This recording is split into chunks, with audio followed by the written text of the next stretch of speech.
29 नियमों की आचार संहिता बना करके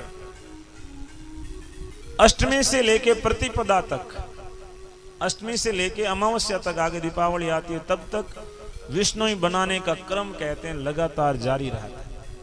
लोग बड़े दूर दूर से आए, बड़े बड़े नरपति आए, 16 अरुखट नरपति आए, बड़े बड़े भूपति भूप भुजारा, हरस भये शब्दा की धुन सुन परसत कर कर प्रीत प्यारा, जिबिया जपले जंब सवेरा, आज सम्राथल आनंद अपारा।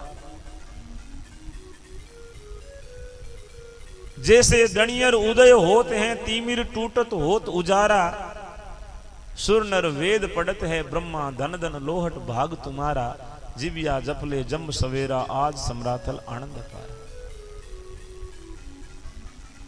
अवगत नाथ अयोध्या के पति तुम ही ब्रजपति नंद कुमारा, आज सम्राथल आए स्वामी, नवखंड पृथ्वी में खेल पसारा, जिबिया जपले जंब सवेरा, आज सम्राथल आनंद अपारा। बड़ा अपार आनंद है। परमात्मा स्वयं जो है विराजमान है, अपने हाथों से चड़ू दे करके चरण वंद कर चड़ूज लीनो, सैयद विश्वा 700 गुरु सम्राट। जिन्होंने चरण वंदना करके भगवान से चड़ू लिया वो लोग विष्णु ही कहलाए।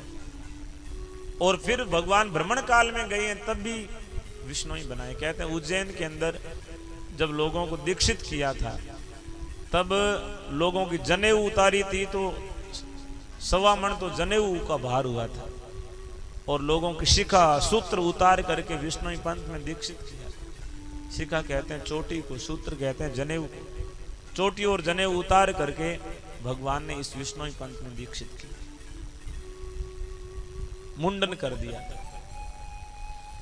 फिर भगवान अमावस्या के बाद में सब जगह भ्रमण के लिए गए, और भगवान का बड़ा विशद भ्रमण रहा।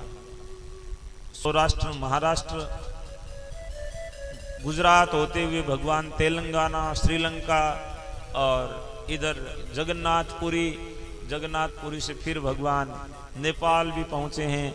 सब जगह की यात्राएं भगवान ने की। इधर काबुल कंधार भी भगवान पहुंचे। समस्त जगह जहां जहां प्रहलाद के बाड़े के बिछुड़े हुए जीव थे उन सब जीवों को गुरु महाराज ने चेताया। 16 अरुखट 16 और 6 22 राजा गुरु महाराज के शिष्य बने। तात्कालिक 22 राजाओं ने गुरु महाराज का शिष्यत्व स्वीकार किया। आसपास के राजा भी थे, कई दूर दराज के राजा भी थे। फिर भगवान सम्राथल दौरे पर आए हैं भ्रमण करके। दूर दूर से लोग भगवान के दर्शन करने के लिए आते थे। नासिक से एक बहुत बड़ा महंत लोहा पांगड़नाथ गुरु महाराज के दर्शन करने के लिए आया, और उसके लोहे का कच्छ चिपका हुआ था। भगवान ने आशीर्वाद दिया तो उसके लोहे का कच्छ जड़ गया, और भगवान ने उसका नाम रखा रूपाराम। और दरनोक में वहाँ प्याऊ में जल पिलाता है, लोगों को सेवा करता है, सेवा का काम सौंपता। सेवा का काम करते करते एक दिन गांव के लोग परीक्षा तो लेते ही हैं। गांव के लोगों ने कहा महाराज आप तो कभी बड़े मेहनत हुआ करते थे, इतने शिष्यों की जमात आपके साथ रहती थी, और अब प्याऊ में पानी पाओ महाराज, इता के हुदा हो जाओ। महात्मा ने, रूपाराम ने कई देर तक तो सुना नहीं, लेकिन जब बहुत ज्यादा हुआ तब उनको पहले वाली सिद्धि याद आ गई। हाथ में जल लेके फेंका, उनके कपड़े जला दिए। कपड़े जले तो लोग डर गए, भाई महाराज तो खराब है। एक कोई बस में भाई करने बैठो, बीड़ी पियो न बीड़ी की बा चिणक उछल, आग लगा कपड़ा बढ़ गया। कपड़ा बढ़िया न बन बोलियो भाई कपड़ा बढ़ तो गया, यूं के लड़ाई करा मुंह बड़े बासी बना हम जर चुप्पी पकड़े। पीड़ी पीवन वाले कई देर बाद हो चुके भाई आदमी बड़ो सज्जन है, कपड़ा बढ़ गया क्या गयो ही कौन।